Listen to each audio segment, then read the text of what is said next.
7 things that I would never do as a homeowner. So welcome back to my channel.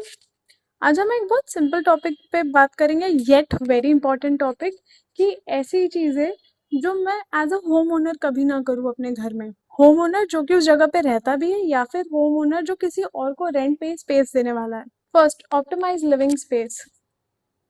Endlessly बड़ी चीजें बना देना, चीजों का कोई प्रपोर्शन नहीं रखना, स्पेसेस इतनी बड़ी है कि हैंडल नहीं हो रही पर इनफ स्पेसेस नहीं है फिर भी। मैं एक्सप्लेन करती हूँ कैसे। आपने 10 बाय 10 के बेडरूम की जगह 20 बाय 20 का बेडरूम बना दिया, पर क्या आपको इतनी स्पेस की ज़रूरत है? आप क्या करेंगे? एक स्टैंडर्ड कबर्ड के बाद, एक स्टैंडर्ड बेड के बाद मूविंग स्पेस का आप करेंगे क्या? पर अगर इसी स्पेस को सब डिवाइड कर दिया जाए, for example walk in wardrobe आ जाए, तो आपके पास खुली स्पेस ज़्यादा मिलेगी, आप विंडोज़ अच्छी बना सकते हैं, लाइट वेंटिलेशन बेटर हो जाएगा, बाथरूम में चेंजिंग एरिया अलग से हो जाए, तो ये स्पेस ऑप्टिमाइजेशन में आती है।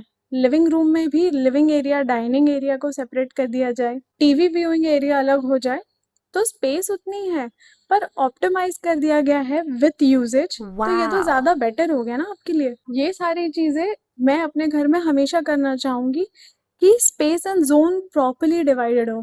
Second, tiny windows. आपकी 8 फीट बाय 10 फीट की दीवार है और उसमें सिर्फ 3 फीट की विंडो है जो कि सिर्फ आधी ही ओपन होती है, पर आपका कमरे में देखे तो इनफ सनलाइट ही नहीं आ पा रही है और आपने उस दीवार पे किया क्या है?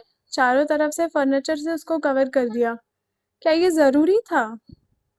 हाँ, अगर बिल्कुल स्पेस नहीं है, ऑप्शन नहीं है कहीं और फर्नीचर डालने का, तो हम समझ सकते हैं, but why not having a bigger and better window than furniture and storage. Openness जितना होगा आपका माइंड उतना फ्री रहेगा एंड आप उतना एंजॉय करेंगे अपनी खुद की स्पेस को, और आपको घर एक्चुअली हेवन जैसा फील करेगा। जैसे मैंने पुराने वीडियोस में भी बताया था, हम समय लेकर के ट्रैवल करते हैं बाहर ताकि हम खुले आसमान के नीचे बैठे, पहाड़ों में जाए, पानी के पास रहे, क्यों? क्योंकि नेचर हमें हील करता है।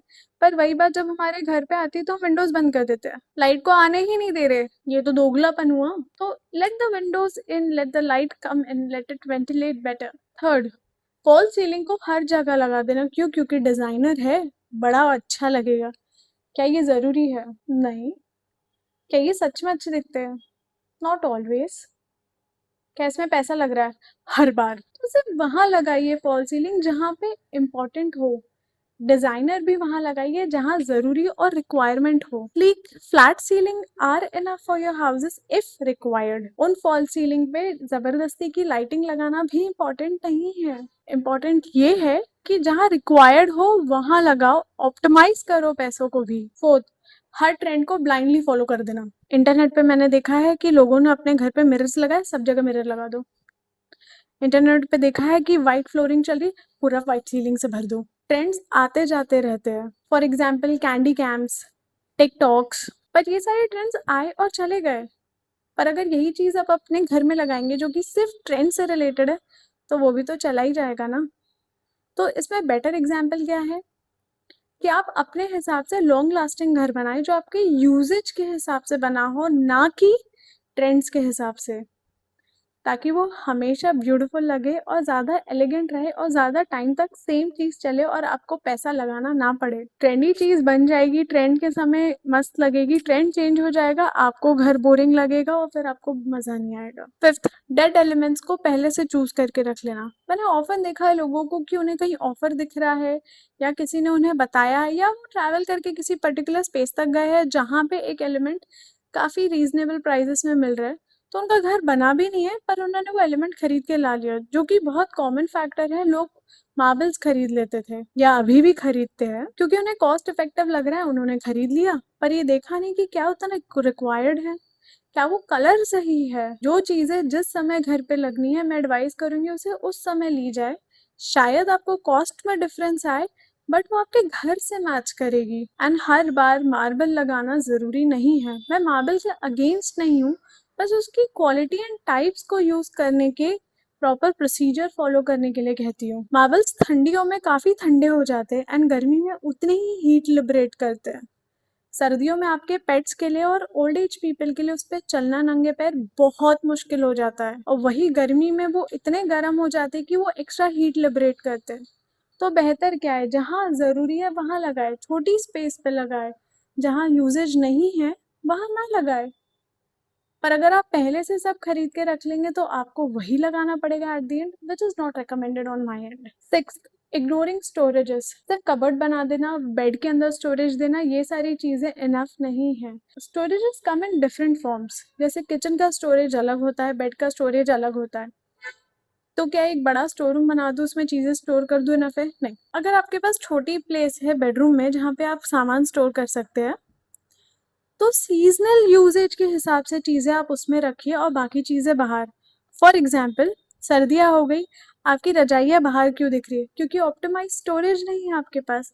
वही अगर आपके पास एक अलग स्टोरेज होता जिसमें चीज़ें दिख नहीं रही है, आप इसे वहाँ ले जाते और सीजन के हिसाब से जो रिक्वायरमेंट है उसे बाहर ले आते। इससे आपका कमरा ब्यूटिफाइड रहता और चीज़ें ज़्यादा सुंदर दिखती और क्लीन रहती। सेम विथ किचन, बड़ा किचन बना दिया है पर चावल के बोरे ऐसे ही पड़े हैं, दाल ऐसे ही रखी हुई है, या आप छोटी-छोटी चीज़ें परचेज़ करें क्योंकि स्टोरेज नहीं है, वही एक छोटा-सा स्टोरेज ऐड हो जाता, तो आपका एक्स्ट्रा सामान हमेशा स्टोरेज में रहता और यूज़ करने वाली चीज़ें छोटे-छोटे, छोटे-छोटे बॉक्सेस में आपके किचन में जो कि हैंडी होती। तो what is better? To always invest in better storages. Thoughtful and mindful storages are more important. And last and not the least, designing your places for the guest. ये मेरे लिए सबसे बड़ा टर्न ऑफ पॉइंट है। आप उस घर में सालों तक 365 डेज रहेंगे, कई बार 24 घंटे सातों दिन तक। तो फिर जो गेस्ट आपके पास साल में सिर्फ 10 दिन के लिए आ रहे हैं मैक्सिमम, उनके लिए घर क्यों बनाना? मैं आपको इसे एग्जाम्पल से समझाती हूँ। अगर आप एंड आपका लाइफ पार्टनर एक अलग शहर में रहते हैं तो डेफिनेटली आप दोनों की फैमिलीज आपको विजिट करेगी, पर हाउ ऑफन? चलिए हर 6 महीने में एक बार, एक एक हफ्ते के लिए दोनों के पेरेंट्स आ सकते हैं। और अगर ये अलग अलग आ रहे हैं तो 6 महीने में 12-12 दिन आपके घर में गेस्ट है। चलिए थोड़ा और कंसिडर कर लेते हैं कि आपके कजिन्स भी साथ में आ रहे हैं, तो मोटा मोटी 1 महीना साल में आपके यहाँ गेस्ट है, वो भी अलग अलग ड्यूरेशन एंड पीरियड्स में, एक साथ कोई नहीं है कंटिन्यूशन में। तो क्या जरूरी है इनके लिए एक अलग कमरा रहे, सबके लिए अलग कमरा रहे? नहीं, मैं नहीं मानती। अगर आपका घर रेंट पे है एक अलग शहर में, तो क्या आपके लिए फिजिबल है आप जबरदस्ती एक 3 BHK का रेंट भरे, जिसमें आपका रिक्वायरमेंट तो सिर्फ एक ही कमरे का है? सेकंड, आपने एक स्टडी बना के रखा है क्योंकि आप वर्क फ्रॉम होम करते हैं, which is a good decision again, क्योंकि साइकोलॉजिकली ये आपको बहुत हेल्प करेगा आपके रिलेशनशिप में भी। बट 3 BHK आपने यूजलेसली आप रेंट भर रहे हैं जो कि रिक्वायर्ड नहीं है, आप अपने आप को बर्न आउट कर रहे हैं और उस रूम को मेंटेन भी तो करना पड़ रहा है आपको। whereas जब गेट्स आ रहे हैं तो आप अपना रूम उन्हें ऑफर कर सकते हैं, या जो आपका स्टडी रूम है उसे आप ऑफर कर सकते हैं, या फर्नीचर ऐसे ऑप्टिमाइजिंग ले जिसको सोफा कम बेड कन्वर्ट हो जाए और आपको सोने में यूज हो। इससे आपकी सेविंग्स भी हो रही है और आपको प्रेशर भी कम है। And it is not only till bedroom, even for living spaces and kitchen. Again 1 महीने के लिए गेस्ट आ रहे हैं तो क्या आप इतनी मैसिव कुकिंग कर रहे हैं? इनफैक्ट जब घर से लोग आते हैं तो हम यूजुअली सिटी देखने जाते हैं, हम खुद हॉलिडे मोड्स पे होते हैं, तो फिर एक्स्ट्रा बड़ा किचन की क्या जरूरत है जब आपके इसमें लिमिटेड टाइम कुकिंग हो रही है? गेस्ट आने वाले हैं इसलिए हम पूरे घर में शाइनी पेंट कर देते, is it required? No, it's not. So make a house that is for you and not for somebody else. और अगर आपको मेरी वीडियोस पसंद आ रहे हैं तो please let me know. And अगर आप चाहते हैं मैं कोई और स्पेसिफिक टॉपिक कवर करूं या आपको वास्तु में एडवाइस दूं या आप अपना घर डिजाइन करवाना चाहते हैं मुझसे, तो please contact and check out my Instagram channel where I post one small video every day covering each and every topic. And that's all for today. Bye.